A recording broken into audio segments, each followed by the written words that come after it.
Medical కాలేజీల విషయంలో కూటమి ప్రభుత్వ నిర్ణయానికి వ్యతిరేకంగా దీర్ఘకాలిక పోరాటం చేసేందుకు వైఎస్ఆర్సీపీ సన్నద్ధమవుతోందని మాజీ మంత్రి వైఎస్ఆర్సీపీ అధ్యక్షుడు కాకాని గోవర్ధన్ రెడ్డి వెల్లడించారు. నెల్లూరు జిల్లా ముత్తుకూరు మండల కేంద్రంలోని వైఎస్ఆర్సీపీ కార్యాలయంలో మండల విస్తృత స్థాయి సమావేశం జరిగింది. ముత్తుకూరు వచ్చిన కాకానికి మండల వైఎస్ఆర్సీపీ శ్రేణులు ఘన స్వాగతం పలికారు. మండల వైఎస్ఆర్సీపీ అధ్యక్షుడు మెట్టా విష్ణువర్ధన్ రెడ్డి, ఎంపీపీ గండవరం సుగుణ, జెడ్పీటీసీ సభ్యుడు బందల వెంకట సుబ్బయ్య, కృష్ణపట్నం సొసైటీ మాజీ అధ్యక్షుడు దువ్వూరు విశ్వమోహన్ రెడ్డి, వన్నెకుల క్షత్రియ కార్పొరేషన్ మాజీ డైరెక్టర్ నెల్లూరు శివప్రసాద్ తదితరులతో కలిసి కాకాని సమావేశంలో పాల్గొన్నారు. అధికారంలోకి వచ్చిన తర్వాత ప్రజలకు సంబంధించి అనేక రకాలైనటువంటి సమస్యలు తప్ప అభివృద్ధి సంక్షేమం ఎక్కడ అమలు చేసినటువంటి దాఖలాలు కనిపించడం లేదు. ఈసారి ప్రభుత్వ పనితీరు ఆలోచన చేస్తే ప్రతి మంగళవారం అప్పులు చేయడం, ఏదో ఒకటి రెండు ప్రాధాన్యతలు అమరావతి నిర్మాణమనో లేదా మాటలతో కాలయాపన చేయడమో తప్ప చంద్రబాబు నాయుడు ఎంత దారుణంగా ప్రవర్తిస్తున్నాడంటే సూపర్ 6 హామీలు ఇచ్చి ఎన్నికలకు ముందు ప్రతి ఒక్కరికి ఒక గ్యారంటీకి సంబంధించినటువంటి బాండ్ ఇచ్చాడు. ఆ బాండ్లో ఇద్దరు సంతకాలు పెట్టారు. మోడీ గారు సంతకం పెట్టలేదు, కానీ వీళ్ళని నమ్మి పవన్ కళ్యాణ్, చంద్రబాబు నాయుడు ఇద్దరు సంతకాలు పెట్టించారు. ఏమనిచ్చారు? ఇదిగో మేము ఒక 6 పథకాలని జూన్ నెల 2024 సంవత్సరం నుంచే అమలు చేస్తామని చెప్పి ఇచ్చినటువంటి బాండ్. దాంట్లో నీట్గా ప్రమాణం కూడా చేశారు. మేము ప్రమాణ పూర్తిగా చెప్తున్నామని చెప్పి ప్రమాణం చేసి ఇద్దరు సంతకాలు పెట్టి ఇచ్చారు. మిగతాన్ని వదిలేద్దాం. రకరకాలైనటువంటి దాదాపుగా 100కు పైచీలకు హామీలు ఇచ్చారు. కనపడ్డ ప్రతి ఒక్కరికి హామీ ఇచ్చాడు. అవన్నీ పక్కన పెడితే సూపర్ 6 అని చెప్పి బాబు షూరిటీ, భవిష్యత్ గ్యారెంటీని ఊరూరు దీపావళి తెలుగుదేశం పార్టీకి సంబంధించినటువంటి కార్యకర్తలు ఇప్పుడు మా కార్యకర్తలు మొహం చూపించడానికి చాటేసేటువంటి పరిస్థితి ఏర్పడింది. సూపర్ 6లో ప్రధానంగా ఆయన చెప్పింది ఏంటంటే, జగన్మోహన్ రెడ్డి గారు ఏదైతే వైఎస్ఆర్ రైతు భరోసా కింద ఇస్తున్నాడో దాని పేరు మార్చి అన్నదాత సుఖీభావ కింద కేంద్ర ప్రభుత్వం ఇచ్చేటువంటి నిధులతో సంబంధం లేకుండా ప్రతి నెల 20,000 రూపాయలు ఇస్తాను, ప్రతి సంవత్సరం 20,000 రూపాయలు ఇస్తాను అన్నదాత సుఖీభావ కింద రైతులకి అని చెప్పి ఒక మాట. మహిళలకు సంబంధించి మీరు ఎంతమంది బిడ్డలు ఉంటే ప్రతి ఒక్కరికి ఏమాత్రం ఒక్క రూపాయి కూడా కట్ చేయకుండా 15,000 రూపాయలు జగన్మోహన్ రెడ్డి గారు అందుకు ముందిస్తున్నటువంటి అమ్మఒడికి తల్లికి వందనం అని చెప్పి పేరు మార్చి ఇస్తానని చెప్పాడు. అది 2వ హామీ. 3వ హామీ ఉచిత బస్సు. 4వ హామీ ఉచిత సిలిండరు.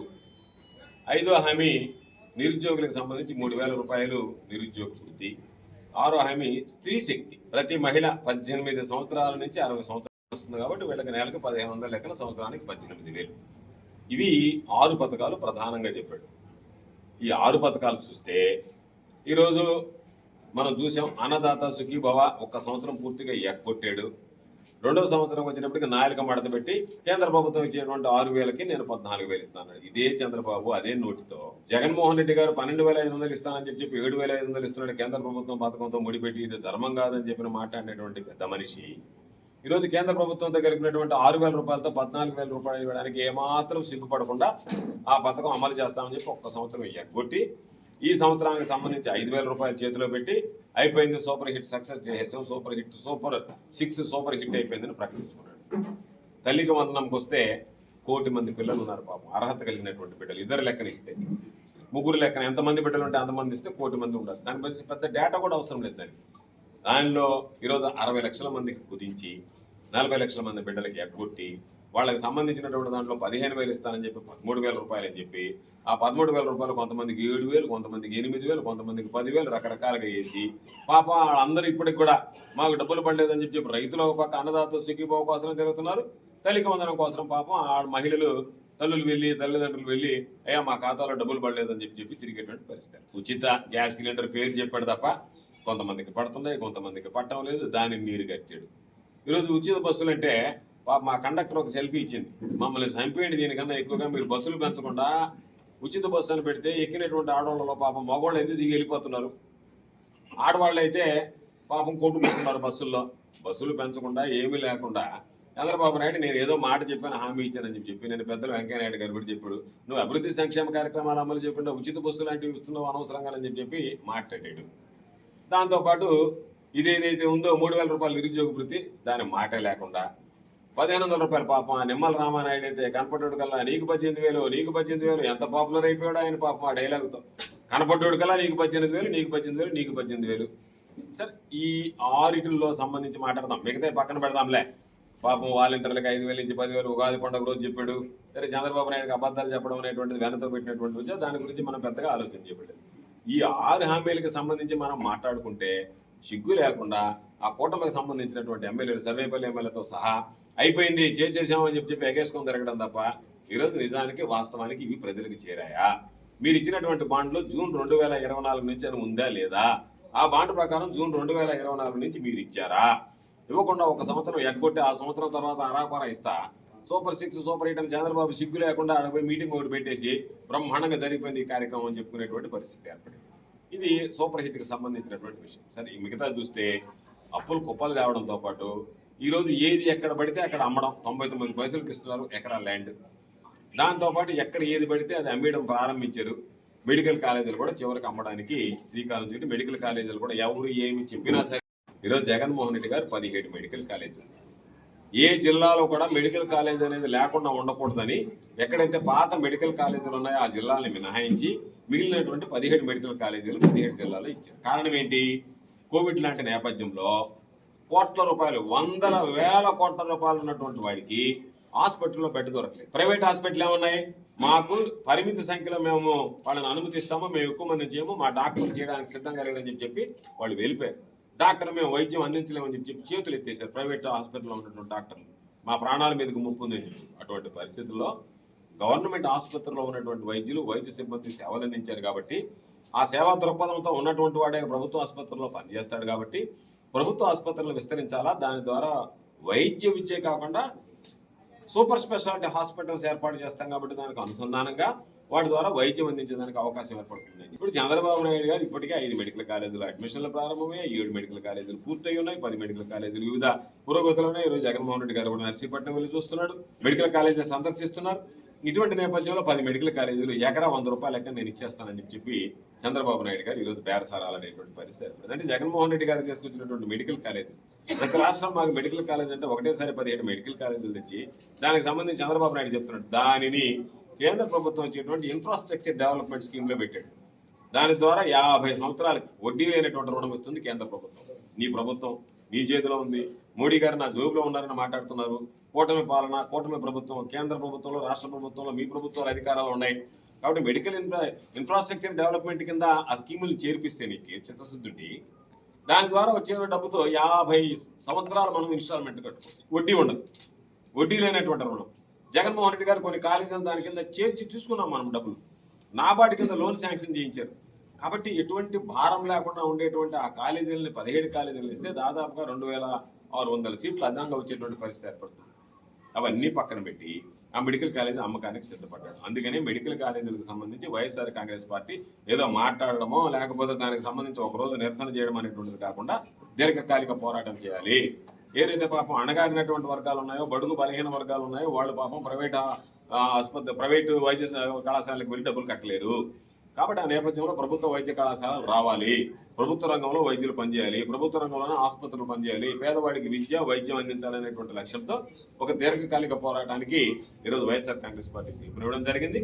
అందులో భాగంగా సమాయత్తపరచడానికి అన్ని మండలాలు తిరిగి ఈరోజు ప్రత్యేకించి మండల కన్వీనర్ సోదరుడు మెట్ట విష్ణువర్ధన్ రెడ్డి ఆధ్వర్యంలో ముత్తుకూరు మండలానికి కూడా రావడం జరిగింది. అయితే ఈరోజు దానికి సంబంధించినటువంటిది రేపటి నుంచి సంతకాల సేకరణ ఉద్యమం రూపంలో ప్రారంభిస్తాం. ప్రతి గ్రామం నుంచి సంతకాలు సేకరిస్తాం. ప్రతి నియోజకవర్గం నుంచి 60,000 సంతకాలు సేకరించాలనేటువంటి లక్ష్యంతో ఈ కార్యక్రమానికి శ్రీకారం చుట్టాం. అక్టోబర్ 10 నుంచి నవంబర్ 22వ తేదీ వరకు దాదాపుగా 42 రోజుల పాటు ఈ కార్యక్రమం కొనసాగుతుంది. ఆ తర్వాత ఈ మధ్యలో 28వ తేదీ, అక్టోబర్ 28వ తేదీ నియోజకవర్గ స్థాయిలో ఒక ర్యాలీ నిర్వహిస్తాం. ప్రజలకు సంబంధించినటువంటి దాంట్లో దీని మీద అవగాహన కల్పించడం, జగన్మోహన్ రెడ్డి గారి హయాంలో వచ్చినటువంటి మెడికల్ కాలేజీలు, చంద్రబాబు నాయుడు చేస్తున్నటువంటి కుట్రల మోసాలు, దానికి సంబంధించి నియోజకవర్గ స్థాయిలో 28 అక్టోబర్ తేదీ ప్రతి నియోజకవర్గంలో కూడా ఒక ర్యాలీ నిర్వహిస్తాం. ఈ రాష్ట్ర వ్యాప్తంగా, జిల్లా వ్యాప్తంగా. అదేవిధంగా నవంబర్ 12వ తేదీ 12, 11 జిల్లా స్థాయిలో ప్రతి జిల్లా హెడ్ క్వార్టర్స్ లో కూడా ఒక ర్యాలీ నిర్వహించి జిల్లా కలెక్టర్ గారికి ఆ రోజు వినతి పత్రం ఇవ్వడం జరుగుతుంది. ఈ కార్యక్రమం ఏదైతే 22వ తేదీ కల్లా పూర్తి చేస్తామో 23వ తేదీ సంతకాలు సేకరించినటువంటి వాటిని అందరు ప్రజలందరి సమక్షంలో 23వ తేదీ ఆ సంతకాల సేకరణని ఏదో మొక్కుబడిగా కాకుండా సేకరించినటువంటి సంతకాల కార్యక్రమాన్ని ప్రతి నియోజకవర్గం నుంచి జిల్లా స్థాయికి పంపిస్తాం. జిల్లాలో ఉండేటువంటి నాయకులందరూ వచ్చి అక్కడ వాటిని రిసీవ్ చేసుకుంటారు. ఆ తర్వాత వాటన్నిటిని కూడా 24వ తేదీ ఇక్కడి నుంచి జిల్లా నుంచి అమరావతికి పంపించేస్తాం. సెంట్రల్ ఆఫీస్కి ట్రాన్స్ఫర్ చేసేసారు. అక్కడి నుంచి ఉండకూడదు. దానికి కారణం ఏం చెప్తున్నారు? ఆయన అసమర్థత. సీఏ అసమర్థత ఉంటుందా? పైన స్టాఫ్ లేరా? కింద స్టాఫ్ లేరా? మీరు పనిచేయడం లేదా?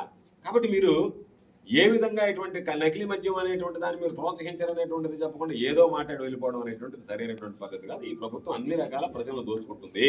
ప్రజలందరూ గమనించాల్సింది, జగన్మోహన్ రెడ్డి గారి హయాంలో రాలే నకిలీ మద్యం, చంద్రబాబు హయాంలో నకిలీ మద్యం ఉంది.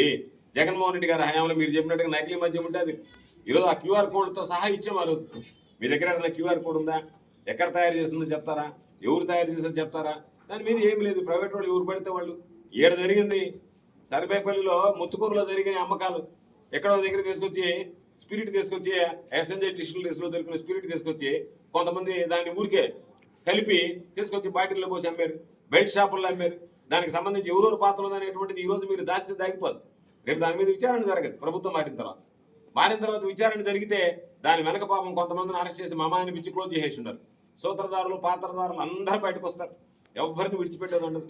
మా మీద అక్రమ కేసులు పెట్టి 80 రోజులు జైల్లో పెట్టారు. మేము అక్రమ కేసులు పెట్టాం. మీ మీద సక్రమ కేసులు పెడితే మీరు జీవితకాలం జైల్లో ఉండాల్సి వస్తుంది.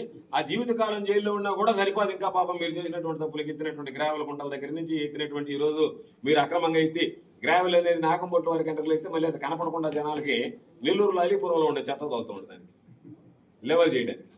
సిగ్గుమాలినటువంటి పనులు ఏదైతే చేయకూడదు. మీరు గ్రావెల్, మట్టి, బూడిద ఎక్కడికన్నా చూస్తే కృష్ణపట్నం పోతే అదే పని, ముత్తుకూరు చెరువులో అదే పని, ఏడ దొరికితే అక్కడ. దానితో పాటు ఇసుక ఏది దొరికితే అది అంత పడితే అంత దోచుకుంటా వాటికి సంబంధించినటువంటి దాంట్లో మీ మాట వినకపోతే చివరికి కృష్ణపట్నంకి సంబంధించినటువంటి జెన్కో ప్రాజెక్టు మీద కూడా మనుషులను పంపించి దాడులు చేయిస్తా. ఇంత దారుణమైనటువంటి పరిస్థితులు ఈరోజు చూడలేదు. కాబట్టి ఆయన ఏదో చెప్పాడు పాపం, నేను వస్తే అందరికీ 41,000 రూపాయలు. ఇది నేను ఆ రోజు నువ్వు చెప్పి ఎగ్గొట్టిపోతే 25,000 రూపాయలు నాన్ ఫిషర్ మ్యాన్ ప్యాకేజ్ ప్రతి కుటుంబానికి ఇచ్చాం. నువ్వు 41,000 ఇస్తానన్నావు, మంచిదే. ఏదో దాని గురించి మాట్లాడటం లేదు. కంటైనర్ టెర్మినల్ నేను తీసుకొస్తానన్నావు, దాన్ని ఇంకా తీసుకురాలేదు. ఏదన్నా లాక్కొస్తున్నావు తెలియదు. ఇంతవరకు ఎంత దూరం లాగాడో తెలియదు. దాన్ని ఏదో నేను లాక్కొచ్చి దానికి సంబంధించిన సంగతి మీకు తెలియదు అన్నాడు. దాన్ని ఏదో పాపం లాక్కొని వస్తుందో తెలియదు. రైతులకు సంబంధించినటువంటి గిట్టుబాటు తగ్గకపోతే సిగ్గుండాలి నీకు. కనీసం ఎవడన్నా నోట్లో వస్తాడనే సిగ్గైనా ఉంటే నువ్వు వెళ్ళి రైతుల పాపం మీద ఇబ్బంది పడుతుంటే 1000 పదుల పాపం వాళ్ళు అప్పుకు అమ్ముకుంటుంటే 12,000కి 13,000కి కేఎన్ఎం సంబంధించినటువంటి వెరైటీ, ఈరోజు కోలారం వెరైటీకి సంబంధించినటువంటి దాంట్లో 15,000కి అమ్ముకుంటుంటే సిగ్గు ఎగ్గు లేకుండా అసెంబ్లీలు ఊరికే మాట్లాడి దాని గురించి అబ్బా చంద్రమోహన్ రెడ్డి రైతుల గురించి మాట్లాడాడు. రైతు బాంధవుడు అంట. ఈరోజు మీరు చేసే ఘనకార్యం ఏంది? నేను ఎప్పుడు చెప్పా, నీకు దరిద్రపు అలవాటు ఉంది. మిల్లర్లతో సంబంధించి మిలాఖత కావడం, వాళ్ళ దగ్గర ముట్టుకొని తీసుకోవడం. ఈ రోజు ఎందుకు ధాన్యం? ఈ రోజు నేను అడుగుతున్నా రైతుల్ని, ఈ నియోజకవర్గంలో ఈ మండలంలో ఎంత ఉంది ధాన్యం? కోసారా? ఇంకా ఏమన్నా ఉందా? దాదాపుగా 98% కోతలు పూర్తినాయి. ఇప్పుడు జరగబోయే కార్యక్రమం తమరి కార్యక్రమం ప్రారంభమవుతుంది. ఇప్పుడు సోమిరెడ్డి రంగంలోకి దిగుతాడు ఉన్నాడో దానిని ఈ రోజు తీసుకెళ్లి గిట్టుబాటు ధరగా ఆ ధాన్యం కొనుగోలు కేంద్రాలని తమరు జోబులో డబ్బులు వేసుకుంటారు. రైతుల కష్టం సోమిరెడ్డి పాలు అన్నట్టుగా తయారైపోయింది. కాబట్టి తమరి వ్యవహారం ఏందనేటువంటిది కోడేకి వస్తుంది. ఎవరు నడపల. నీకు సంబంధించి నీతో నాయకులు, కార్యకర్తలు చెప్పేటువంటి పరిస్థితులు ఉన్నాయి. కాకపోతే నువ్వు చేసేటువంటి అవినీతి అందరూ చేస్తారని చెప్పి దొంగ అన్నట్టుగా అవినీతి మార్గం అంటించాలనేటువంటి ప్రయత్నం చేసావు. దానికి ఎవరూ భయపడేటువంటిది ఉండదు. కాబట్టి ఏ రోజు ఎన్నికలు వచ్చినా మరలా తిరిగి వైఎస్ఆర్ కాంగ్రెస్ పార్టీ అధికారంలోకి వస్తుంది. ఎవరు కూడా వైఎస్ఆర్ కాంగ్రెస్ పార్టీకి సంబంధించినటువంటి కార్యకర్తలు అధైర్యపడాల్సినటువంటి అవసరంలా. నేను మరలా చెప్తున్నాం, ఈరోజు డిజిటల్ బుక్ ఓపెన్ చేశాం. డిజిటల్ బుక్, రెడ్ బుక్ కి చాలా వ్యత్యాసం ఉంది. రెడ్ బుక్ అనేటువంటిది ఈయనకి ఆయన వచ్చినప్పుడు ఎవరు లోకేష్ ఆయనకి ప్రోటోకాల్ ఇకపోయినా ఆయనకి సంబంధించి చెప్పితే వాళ్ళ పేరు రాసుకొని పోయాడు పిల్లడు. ఎవడన్నా ఆయన గురించి సోషల్ మీడియాలో మాట్లాడినా, ఎవరైనా బహిరంగంగా విమర్శించినా వాళ్ళ పేర్లు రాసుకుంటాడు. మాది అది కాదు. ఈ రోజు మీరు చేసేటువంటి అన్యాయాలు, అధికార పార్టీ నాయకులు కానీ, అధికార పార్టీకి వంతబాడేటువంటి అధికారులు కానీ, మీరు చేసేటువంటి అన్ని డిజిటల్ బుక్లో నమోదయ్యాయి. దాదాపుగా మొన్నటికి 42,000 ఫిర్యాదులు వచ్చాయి ఈ రాష్ట్ర వ్యాప్తంగా. కాబట్టి మీకు ఆ ఫిర్యాదులు ప్రతి ఒక్కటి వెరిఫై చేస్తాం. మేము వాస్తవాలు, కక్ష సాధింపులతో చేసే కాదు, వాస్తవాల ఆధారంగా ఎవరైతే దానికి సంబంధించినటువంటి ఫోటోలన్నీ వెరిఫై చేస్తే వాస్తవాల ఆధారంగా విచారణ చేసి న్యాయస్థానం ముందు నిలబెట్టి ఎవరిని విడిచిపెట్టేది ఉండదు. పోలీస్ అధికారులు కానీ, రెవెన్యూ అధికారులు కానీ, ఇతర అధికారులు కానీ ఎవరినైనా సరే తప్పు చేసినటువంటి అధికారులు ఖచ్చితంగా శిక్ష అనుభవించాల్సిందే. కాబట్టి అధికారులకు చెప్పేది, ఈరోజు అధికార పార్టీ నాయకులకు సంబంధించినటువంటి దాంట్లో కొంతమంది జైళ్లలో ఉంటారు, కొంతమంది అన్నం విదేశాలకు తిరుగుతుంటారు. ఎవరో మీకు అందుబాటులో ఉండరు. పాపం ఫోన్ కూడా దొరకదు. మీకు ఫోన్ చేసి చెప్పుకోవాలన్నా మీ గోడు. కాబట్టి మీరు చేసేటువంటి పాపాలు రేపు శాపాలలాగా వెంటాడతాయి.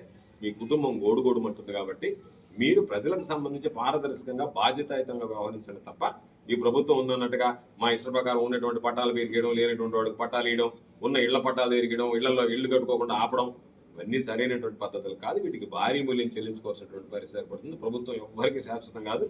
కాబట్టి మీ ఉద్యోగాలు శాశ్వతంగా ఉండాలి 62 సంవత్సరాలు వచ్చేదాకా అని అనుకుంటే ప్రజలకి పారదర్శకంగా పనిచేయండి, బాధ్యతాయుతంగా వ్యవహరించండి తప్ప ఈ ప్రభుత్వం మాది కదా, ఈ ప్రభుత్వానికి వంత పడితే సరిపోతుంది కదా అన్న ద్వారంతో ఎవరు కూడా ప్రవర్తించడం సరికాదు అని చెప్పి ఈ సందర్భంగా తెలియజేస్తున్నా.